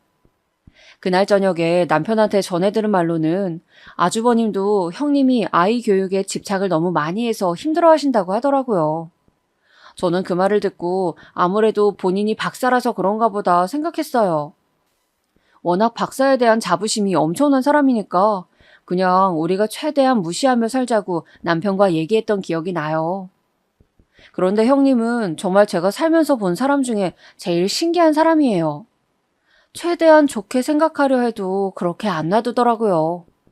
그래도 제가 저렇게 전화로 형님하고 얘기한 이후엔 시댁에서 공부 얘기가 나오면 남편하고 저는 최대한 말을 돌리거나 대답하지 않았어요. 그래서 약간 잠잠해지긴 했죠. 그런데 그때쯤 시어머니께서 시댁 식구들 다 같이 여행을 가자고 하시더라고요. 제 기억에 그때 명절이 되게 길었던 기억이 나요. 시어머니께서는 손녀들도 어느 정도 자랐으니 본인이 정정하실 때 여행을 가고 싶다고 하셨어요. 며느리들은 다 공감하실 텐데 시어머니가 아무리 좋아도 여행을 같이 가는 건 얘기가 다르잖아요. 그리고 사실 우리 가족은 여행을 굉장히 좋아했어요. 해외도 1년에 한 번은 셋이 무조건 갔고 시간이 나면 국내 여행도 굉장히 자주 갔어요. 또 딸이 캠핑을 좋아해서 주말에 일부러 시간을 내서 남편과 같이 캠핑도 자주 다녔죠. 그리고 이 사실을 시댁 식구들도 잘 알고 있었습니다. 아니나 다를까 시어머니가 여행 얘기를 꺼내자 형님이 말했어요. 어머니, 저도 정말 가고 싶어요. 여행은 동서네가 자주 가니까 전문이잖아요. 믿고 맡기면 되겠어요. 동서 잘 부탁해. 평소에 워낙 여행 자주 가잖아. 정말 사람이 너무 얄밉지 않나요? 남편과 집에 돌아와서 많은 얘기를 했어요. 저는 사실 시댁 식구들은 형님만 제외하면 그래도 다들 좋은 사람들이라 괜찮았거든요. 남편이야 사실 본인 엄마와 형인데 싫을 이유가 없잖아요. 저도 만약 시어머니가 평소에 저한테 못해주셨으면 거절했을 텐데 평소에 워낙 또 잘 챙겨주시고 괜찮으셔서 형님이 매우 걸렸지만 그냥 여행을 가자고 결정했어요. 그래서 어디로 갈지 정하는데 형님이 자꾸 해외를 말하는 거예요. 저는 그냥 제주도를 가고 싶었는데 동남아로 가자고 자꾸 재촉해서 곤란했어요. 시어머니 의견이 가장 중요하니까 제가 물어봤더니 시어머니도 은근 해외로 가고 싶어 하시더라고요. 왜냐하면 시어머니는 한 번도 해외여행을 가보신 적이 없으세요. 그래서 남편과 긴 상의 끝에 결국 동남아로 해외여행을 가게 되었습니다.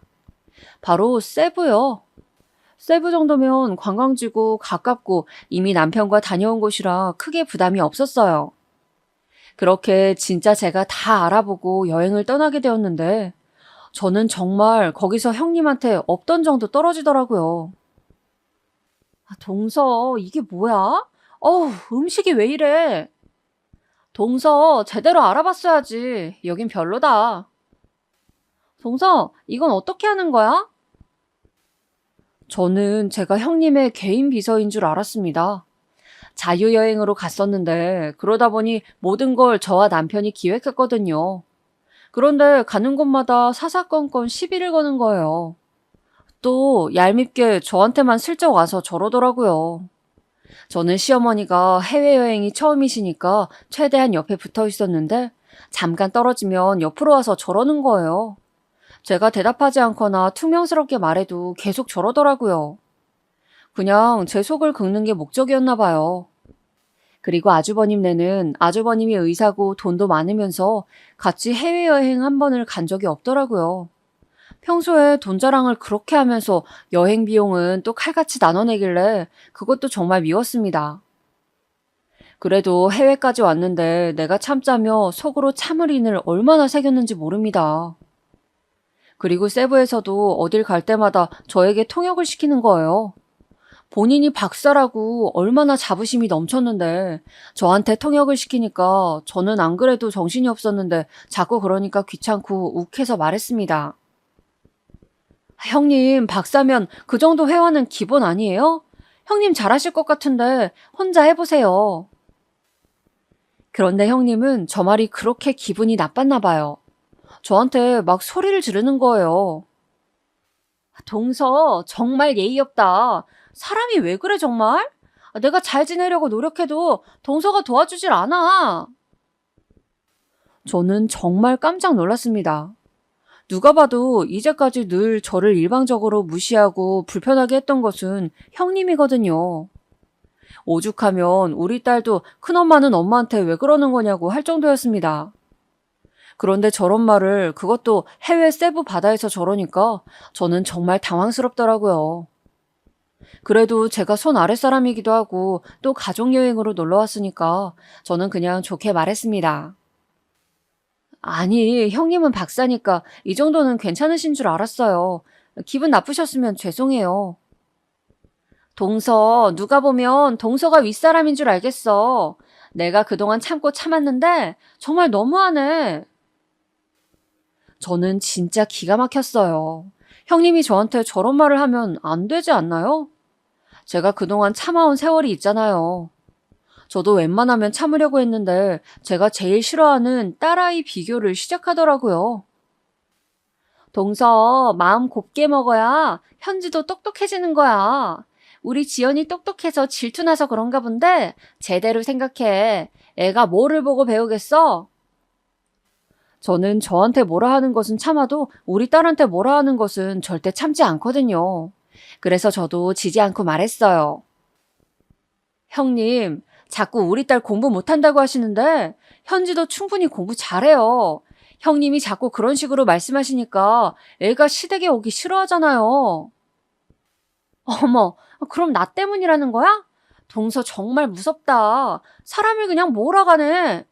박사한테 자격지심이 있는 건 나도 알겠는데 적당히 해.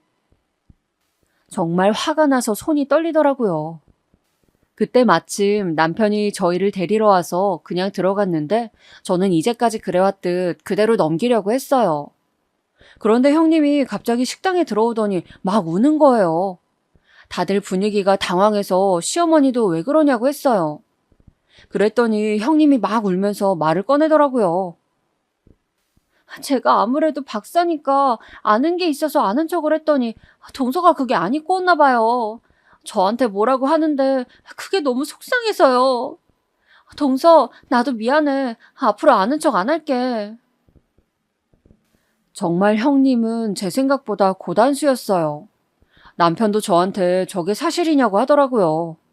저는 한국도 아니고 세부였고 또 시어머니도 있었고 무엇보다 우리 딸이 저 자리에 있으니까 저기서 싸우고 싶진 않았어요. 그래서 그냥 말했어요. 형님, 제가 죄송해요. 그만 우시고 드세요. 정말 저도 똑같이 울고 싶었지만 그럼 똑같은 사람이 되는 거잖아요.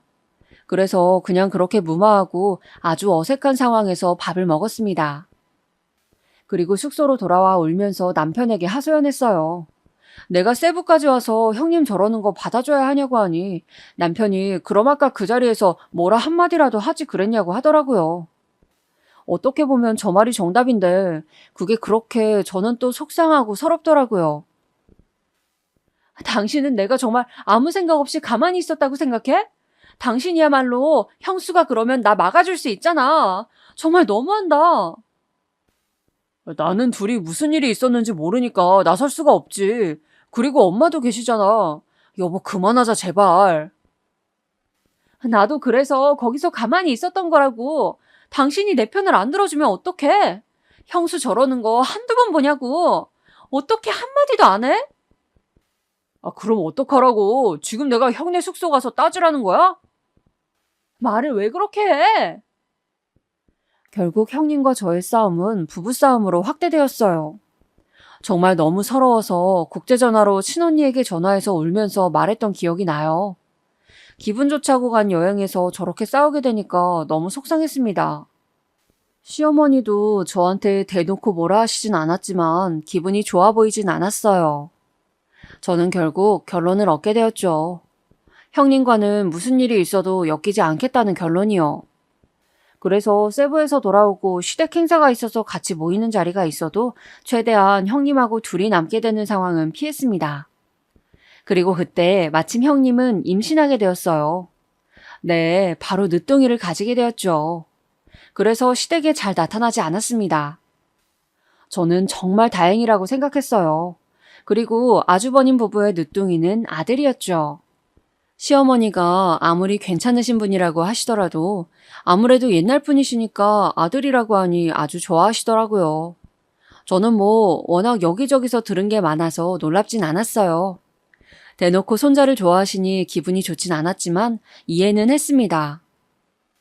그런데 시어머니가 손자를 정말 예뻐하시니까 형님이 덩달아 기가 살더라고요. 늦둥이라 아이가 예쁜 것은 알겠는데 시댁에 정말 시도 때도 없이 데리고 와서 자랑하더라고요. 우리 시댁이 제사가 있거든요. 임신했을 땐 임신해서 몸이 무겁다고 오지도 않더니 아기를 낳고 나서는 계속 데리고 오더라고요. 또 아기가 어리니까 자기는 아기를 봐야 한다고 도와주지도 않았어요. 시어머니도 손자가 태어나서 기분이 좋은지 부엌에 잘 안 들어오셨어요. 결론은 저만 잔뜩 고생했죠. 제사만 그런 게 아니고 명절에도 그랬습니다. 집안에 아기가 생기면 완전 그 집은 아기 위주로 돌아가는 거 아시죠? 우리 시댁도 마찬가지였습니다. 고생은 제가 하고 집안 웃음 담당은 다 아기와 형님이 받더라고요. 제가 형님을 안 좋아하니까 저는 늦둥이 시조카가 귀엽지도 않았어요. 그러다 보니 남편과도 자연스럽게 더 싸우게 되더라고요. 남편도 처음 신혼 때나 아이가 어릴 땐 제 편을 들어줬는데 제가 계속 하소연하니까 힘들어 하더라고요. 그래서 남편한테도 싫은 소리를 하지 못했습니다. 그냥 그렇게 살고 있었어요. 그러다 시조카가 수능을 보게 되었는데 서울에 있는 좋은 대학에 들어갔더라고요. 형님이 워낙 어릴 때부터 놀지도 못하게 하고 과외로 몇백을 달마다 쓰더니 결국 입학하게 되었어요. 그러니 형님은 더 기고만장해졌죠.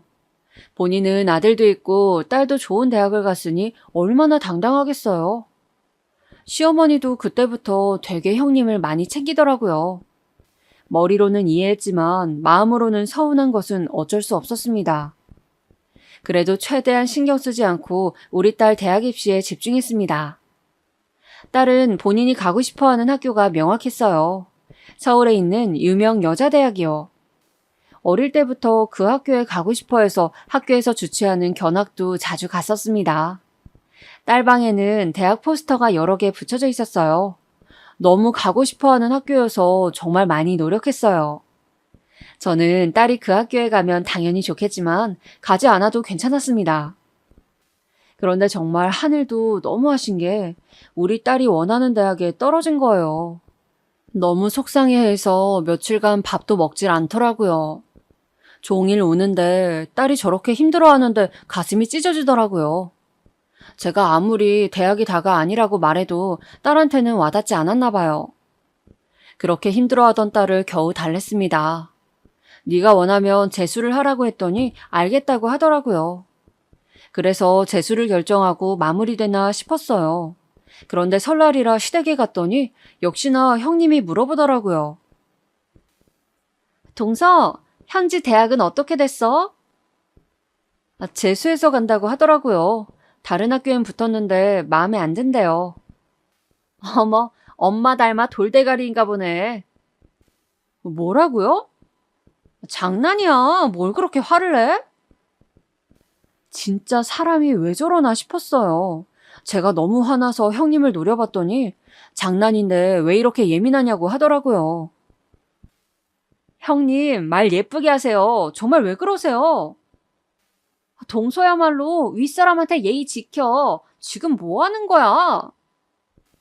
부엌에서 저희가 큰 소리가 나자 시어머니가 들어오셨어요. 너희 왜 그러니? 아니, 현지 대학 떨어졌대서 내년을 노리면 된다고 했더니 갑자기 화를 내길래요.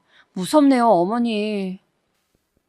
형님이 우리 현지 저 닮아서 돌대가리라고 했잖아요.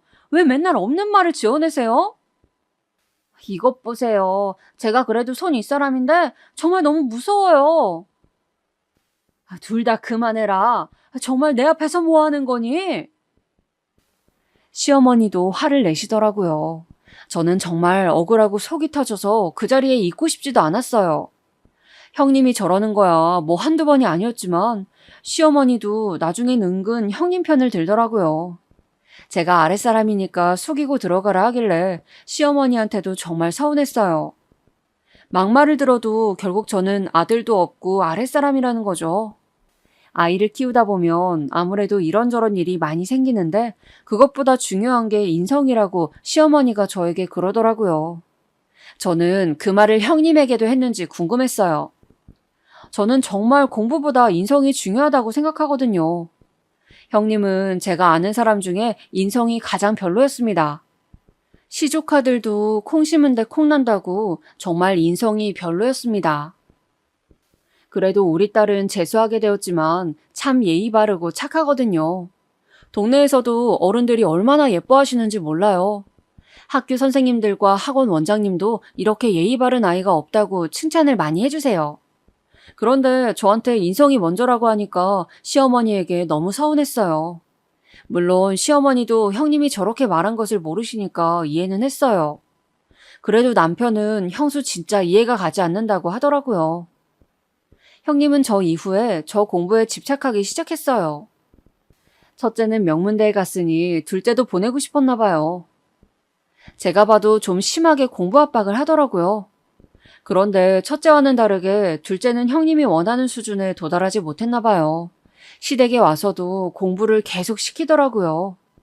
저는 물론 시선도 주지 않았습니다. 그러다 시어머니의 생일 잔치가 있었어요. 형님과 저렇게 몇 번의 다툼 끝에 저는 생일과 명절에만 시댁을 방문하고 있었습니다. 그런데 시어머니의 생일 잔치를 고급 한정식 집에서 했거든요. 형님이 거기까지 와서 시조카에게 영어 공부를 시키는 거예요. 잔치까지 와서 저러니까 사실 그걸 지켜보는 것도 불편했습니다. 그런데 공부를 하는 시조카는 오죽했겠어요? 게다가 아직 어리니까 더 참기 힘들었을 거예요. 결국 시조카가 공부하기 싫다고 하더라고요. 형님은 그럼 그 학습지까지만 풀라고 했어요. 그랬더니 시조카가 뭐라고 했는지 아세요, 여러분? 나 공부하기 싫다고. 그냥 나도 엄마처럼 고등학교만 나오면 안 돼? 저는 순간 제가 잘못 들은 줄 알았어요. 혹은 시조카가 장난치는 줄 알았어요. 그런데 형님 반응이 이상하더라고요. 갑자기 너무 당황하더니 시조카의 입을 틀어막는 거예요. 제가 보다가 어이가 없어서 말했어요. 형님, 박사라고 하지 않으셨어요? 저게 무슨 말이에요? 시조카가 입을 막은 형님의 손을 떼더니 말했어요. 우리 엄마 고등학교만 나왔는데요? 고등학교만 나와도 박사를 할 수 있어요? 형님, 저게 진짜예요? 그럼 그동안 저를 속이신 거예요? 형님은 심하게 당황하더라고요. 누가 봐도 거짓말을 한 사람 같았어요. 저는 그 순간 화가 나기보단 정말 너무 어이가 없어서 가만히 있었죠. 그럼 도대체 제가 몇십 년 동안 고졸이라고 무시당했던 게 뭐가 되는 건지 어이가 없더라고요. 아니야, 우리 아들이 장난치는 거야. 여보, 제발 그만해. 당신 아직도 박사라고 하고 다녔어? 형님은 필사적으로 아니라고 했는데 아주버님이 나서더라고요. 알고 보니 형님은 박사가 아니었어요. 저처럼 고등학교만 나왔다고 하더라고요. 결국 형님과 아주버님은 그 자리에서 싸우더라고요. 형님은 지금 여기서 왜 이러냐고 그러고 아주버님은 이제 제발 그만하라고 하고 둘이 난리가 아니었어요. 저는 사실 제가 꿈을 꾸는 줄 알았어요. 정말 너무하더라고요. 그동안 내가 무시당한 게 뭐가 되나 싶었죠. 형님은 결국 자기 아들한테 소리를 지르더라고요. 엄마 망신시키니까 좋아? 네가 공부를 잘했으면 되잖아. 시조카는 놀라서 울고 시어머니도 화나서 제대로 말해보라 하시고 잔치가 아니고 무슨 저는 소싸움 보는 줄 알았어요. 전쟁통도 이것보단 조용할 것 같았어요. 아니 형님 제대로 말해보세요. 이게 무슨 말이에요? 형이 말해봐. 형수 박사 아니야? 동서, 박사가 그렇게 중요해? 도대체 왜 이렇게 반응해? 이제까지 우리를 속인 거야? 다들 한마디씩 하니까 말이 섞이고 소리가 너무 커지니까 심지어 식당 직원이 들어와서 저희를 말렸어요. 결국 시어머니 중재로 다들 조용해졌어요. 그때 우리 딸이 한마디 하더라고요. 나한테 돌대가리라고 하더니 큰엄마 정말 너무하네요. 뭐? 돌대가리라고 했다고? 할머니 모르셨어요?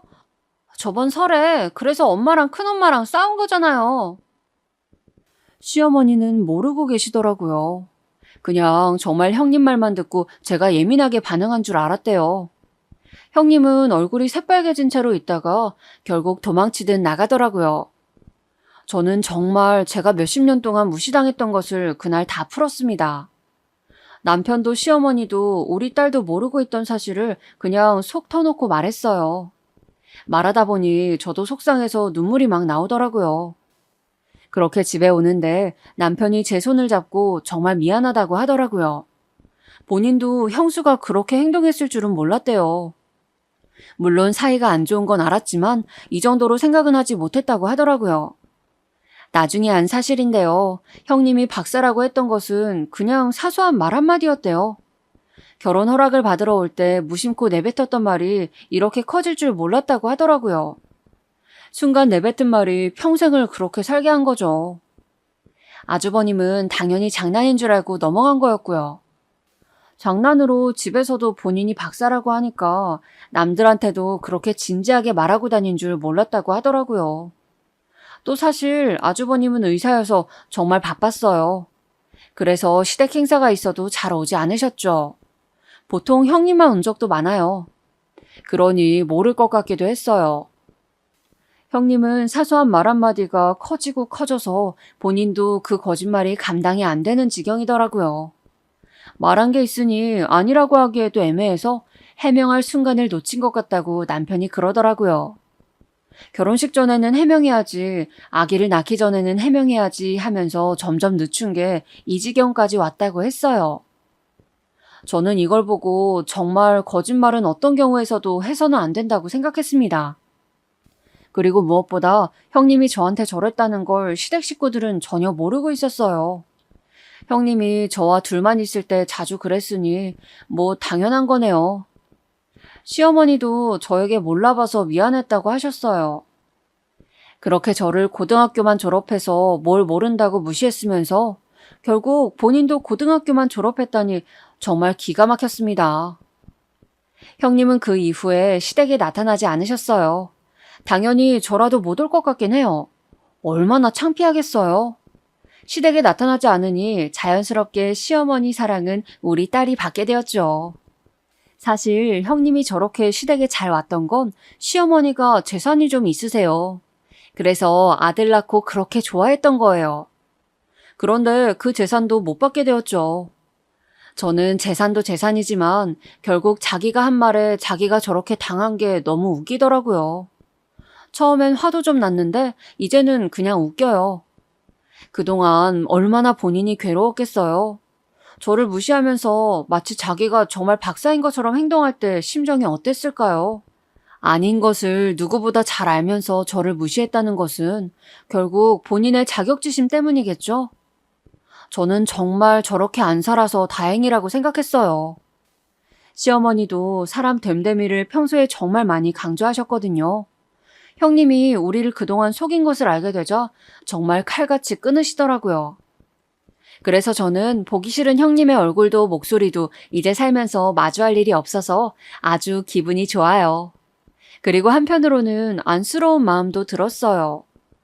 그렇게 본인이 만든 거짓말에 평생을 그러고 사느라 정말 본인의 인생을 거짓으로 산 거잖아요. 저는 그러지 말아야지 생각했어요. 친언니에게도 말했더니 언니가 배꼽 잡고 웃더라고요. 처음엔 저보고 거짓말하지 말라고 했어요. 그 정도로 말이 안 되는 얘기인 거죠. 저도 사실 주변에 얘기하면서 말하면서도 어이가 없었습니다. 여기까지가 제 얘기입니다. 어떤 경우에도 거짓말은 하면 안 된다는 사실 이미 다들 알고 계시겠지만 제 얘기로 다시 한번 다짐하셨으면 좋겠어요. 여러분 들어주셔서 정말 감사합니다. 날씨가 요즘 점점 추워지더라고요.